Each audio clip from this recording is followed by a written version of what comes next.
రైతులు ముందుకు రా అన్న. నువ్వు వ్యాపారస్తులు మీటింగ్ అయిపోయింది కదా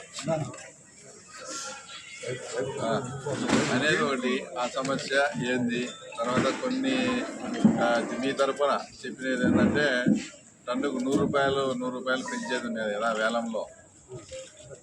ఎంత పడతారు వేలం? 10,000 ఉంటే నెక్స్ట్ వాడు ఎంత పడతాడు? 500. నిన్న మేము వచ్చి మీరు అడిగినారని దాని 500 మార్చాం. 10,000 ఉంటే అంతకుముందు 10,100 పెడతాను నేను. ఇప్పుడు 10,500, నెక్స్ట్ 11,000. ఆ రకంగా నిన్న మీరు అడిగిన డిమాండ్ ఒకటి. తర్వాత రెండోది వచ్చేసి పక్కన వ్యాపారస్తులు కొని వాళ్ళకి 2 టన్నులు 3 టన్నులు తక్కువ ఉంటే ఇక్కడ రాత్రిలో వ్యాపారం జరిగి 15,000 16,000 చేసి ఇక్కడ మాకు ఇబ్బంది జరుగుతుంది అనేది మా దృష్టికి వచ్చింది. మీరు చెప్పారు దాన్ని కూడా స్టార్ట్అవుట్ చేసి స్ట్రిక్ట్గా 4 తర్వాత మండీలో ఉండేది తప్ప బయట వ్యాపారమే చేయకూడదు. మీకు ఒకవేళ అట్లా భవిష్యత్తులో ఏదైనా జరిగినా కూడా మాకు ఇన్ఫామ్ చేయండి, అది మీకు లేకుండా చేస్తాం. అది రెండోది. ఇంకా ఇప్పుడు ఏదైనా మీ తరపు ఇప్పుడు ఇది ఉంది, ఇది స్మాల్ టన్ను పెద్ద ఇప్పుడు దాన్ని రైతులు మీరు ఆరోపణ చేసినారు. 2 టన్నులు ఉన్న టన్నుకేమో పెద్ద రేటు ఇస్తున్నారు, 1,500, 15,000, 16,000 పెడుతున్నారు. పెద్ద కుప్పలో 10,000తో కోస్తున్నారు, అంటే మమ్మల్ని ఇబ్బంది పెడతారని. అంటే చూసేదానికి ఏమో 16,000 పెడతారు రేటు, అది 1 టన్నుదే కొట్టారు. దీన్ని 10 టన్నుల లాటును అంత రేటు పెట్టి కొనడం లేదనేది రైతు ఆరోపణ. దాని వాస్తవంగా కూడా అది కాయ ఎలా ఉంది అని ఓవరాల్ గా చూసి ఎవరు చెప్పలేరు. కాబట్టి మేమేమంటున్నామంటే రేపు వచ్చే సోమవారం నుంచి ప్రతిదీ రైతు ఒప్పుకుంటే ఏ లాట్ అయినా లారీ దించేటప్పుడే గ్రేడింగ్ చేస్తారు, మీకు ఏ ఖర్చు లేకుండా. అది మార్కెట్ కమిటీనే భరిస్తారా, చైర్మన్ గారు భరిస్తారా, రవి భరిస్తారా? మార్కెట్ కమిటీ అనేది పక్కన ఒక వారము ఒక పైలట్ ప్రాజెక్ట్ కింద ఒక వారము రైతు ఇష్టపడినటి గ్రేడింగ్ చేస్తారు, ఇష్టపడినటి మామూలు లాట్లు అమ్ముతారు. అప్పుడు ఆ రైతులందరూ గ్రేడింగ్ వలన ఎక్కువ ఆదాయం వస్తుందని అనుకుంటే దీన్నే ఇంకా కంటిన్యూ చేసి వచ్చిన ప్రతి లాటును గ్రేడింగ్, అప్పుడు ఆ గ్రేడింగ్ యొక్క కూళ్ళ లెక్కను వ్యాపారస్తులకు షేర్ చేయాలన్నా, రైతులతో ఏదైనా ఎట్లా చేయాలనేది మళ్ళీ ఒకసారి పాలకవర్గము రవి కూర్చొని డిస్కస్ చేస్తారు. ఇప్పుడు సోమవారం నుంచి మాత్రం రైతు ఇష్టపడితే రైతు ఒప్పుకుంటే గ్రేడింగ్ చేస్తారు. ఇప్పుడు దించేటప్పుడే చేస్తారు. అది ఓకేనా? మీకు ఓకే కదా? అది అట్లా కూడా నాకుంటే ఇప్పుడు ఆ గ్రేడింగ్ గ్రేడింగ్ చేసినప్పుడు ఇంకా నీకు ఈ లాట్ ఈ రేటు, ఆ లాట్ ఆ రేట్ అనేది ఉండదు. గ్రేడింగ్ చేస్తానే టాప్ క్వాలిటీ అందరికీ ఒకటే రేటే. టాప్ క్వాలిటీ పక్కన పెట్టారంటే టాప్ క్వాలిటీ 20,000 పోతుంటే అందరికి 20,000 వేస్తారు. మధ్య రకం, తర్వాత లాస్ట్ రకం, ఈ 3 రకాలుగా డివైడ్ చేస్తారు. ఆ 3కు ఇంకా మీరు వాడాల్సిన పనిలే, రేటు ఏం పనిలే, టకటక గ్రేడింగ్ ప్రకారం వస్తుంది.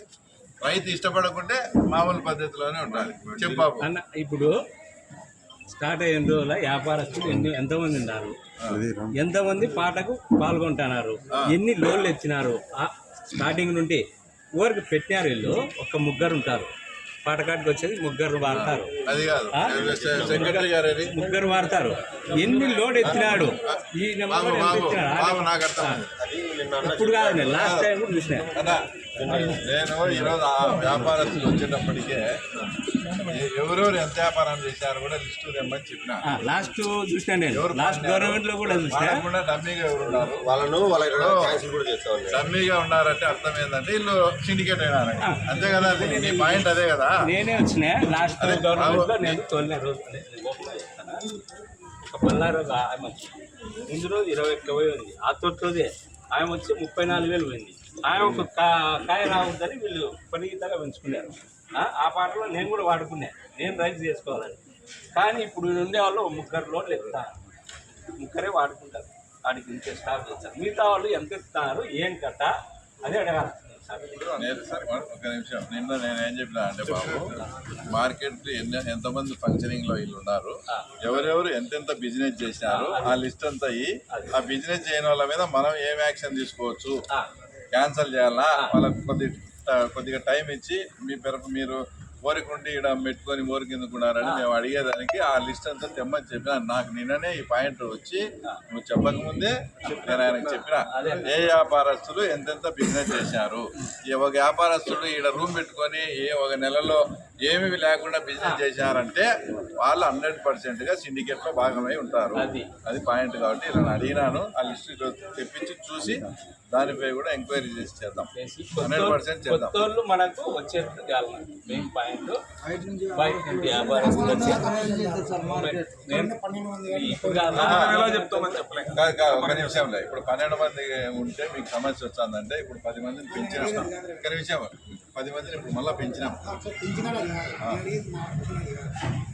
12 మంది కానీ 13 మంది కానీ 20 మంది కానీ వీళ్ళు కమిషన్ వేయగలుగుతా లేకపోతే వ్యాపారం వ్యాపారస్తులే కాకపోతే ఎవరితో కమిషన్ అంటే వాళ్ళు మార్జిన్ ఇచ్చి అమ్ముకుంటాను. వ్యాపారస్తులు అయినప్పుడు వీళ్ళకి 8% కమిషన్ ఎందుకు ఇవ్వాలి అంటున్నాం. వీళ్ళు వ్యాపారం చేస్తాను వీళ్ళు బ్రోకరేజ్ చేయలేదు. బ్రోకరేజ్ అంటే మీకు నాకు మధ్యలో బ్రోకర్ వ్యాపారం చేసేవాడు వ్యాపారం చేసేవాడు కొనుగోలుదారు సపరేట్ ఇది మనం రెగ్యులేషన్ పరంగా పురోగతి చెందిన తర్వాత అప్పుడు కమిషన్ ఏజెంట్ల లైసెన్స్ తర్వాత కొనుగోలుదారు లైసెన్స్ మనం అవి సపరేట్గా ఉంటాయి. కొత్తగా అది కాబట్టి స్టార్టింగ్ ఒకరికి ఒకే లైసెన్స్ ఉంది. వ్యాపారస్తులు ఉండాలి. కమిషన్ ఏజెంట్ల లైసెన్స్ అంటే వేరే